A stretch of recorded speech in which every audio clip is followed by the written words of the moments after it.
ये है राजस्थान के जैसलमेर ज़िले में स्थित कुलधरा गांव। राजस्थान का ये गांव कई रहस्य अपने अंदर समेटे हुए बैठा है। आज से लगभग 200 साल पहले ये गांव एक सुंदर और अद्भुत बनावट वाला संपन्न गांव हुआ करता था, लेकिन आज वर्तमान में ये पूरा गांव खंडहरों से भरा हुआ है और वीरान पड़ा है। कुलधरा गांव के इन पत्थरों से बने खंडहरों को देखकर पता चलता है कि इस गांव में पहले बड़ी बड़ी हवेलियां मौजूद थी। इस गांव के बीच में एक तालाब भी मौजूद है।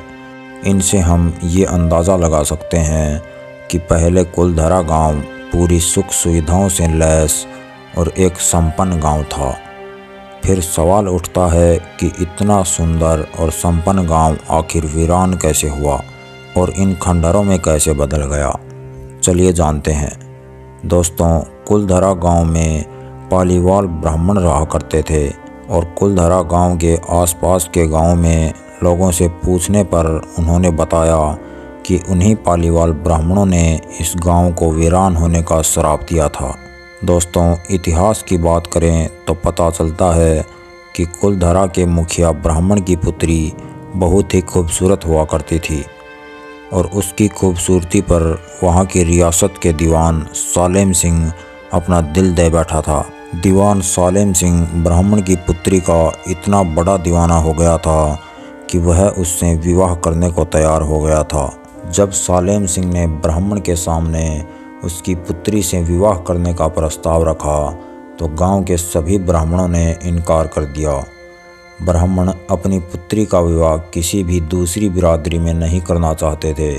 ब्राह्मणों के इनकार करने पर दीवान सालेम सिंह अपना आपा खो बैठा और एक दिन सालेम सिंह ने ब्राह्मण के घर पर एक चिट्ठी भिजवाई जिसमें लिखा था कि या तो मेरा विवाह अपनी पुत्री से करवा दें, वरना मैं पूरे गांव को तहस नहस कर दूंगा और पूरे गांव से कई गुना कर वसूलूंगा।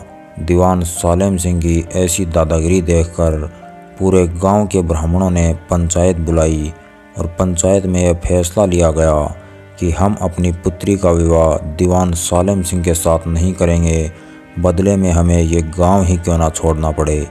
सन 1825 में उसी रात सभी ब्राह्मणों ने अपना सारा सामान बांधकर अपने सभी मवेशियों को लेकर रातों रात पलायन कर जाते हैं और जाते जाते श्राप देकर जाते हैं कि कोई भी इस गांव में अपनी बसावट नहीं कर पाएगा और ये पूरा गांव वीरान ही पड़ा रहेगा।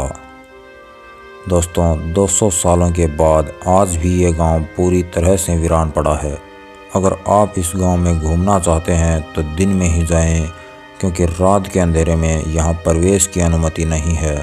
रात होने के बाद इस गांव के सभी दरवाजे बंद कर दिए जाते हैं, क्योंकि माना जाता है कि इस गांव में भूतों का साया है।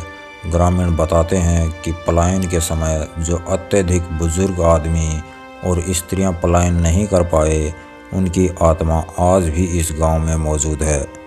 पास के ग्रामीणों ने बताया कि रात के समय इस गांव से लोगों की आपस में बातें करने की आवाज़ें सुनाई देती हैं और साथ ही औरतों के चिल्लाने और चूड़ियाँ खनखने की आवाज़ें भी सुनाई देती हैं। सुनने पर ये बातें सच नहीं लगती, लेकिन दोस्तों, भारत में भूत और आत्माओं का पता लगाने वाला विभाग पैरानॉर्मल विभाग की टीम ने रात के समय इस गांव में दस्तक दी।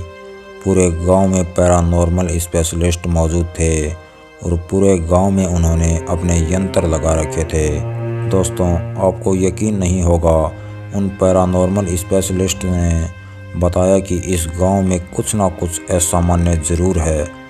पैरानॉर्मल विभाग में आत्माओं से बात करने का यंत्र भी होता है और एक स्पेशलिस्ट ने बताया कि हमने आत्माओं से बात की है और कुछ आत्माओं ने तो उस यंत्र को अपने नाम तक बताए थे।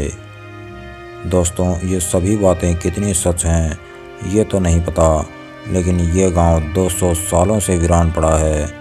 कोई भी यहाँ अपनी बसावट नहीं कर पाया है। इसका मतलब यहाँ कुछ ना कुछ तो असामान्य ज़रूर है। दोस्तों, वीडियो पसंद आया तो चैनल को सब्सक्राइब ज़रूर करें और भारतीय इतिहास के बारे में और भी वीडियोज़ देखने के लिए इस चैनल को सब्सक्राइब ज़रूर करें। धन्यवाद।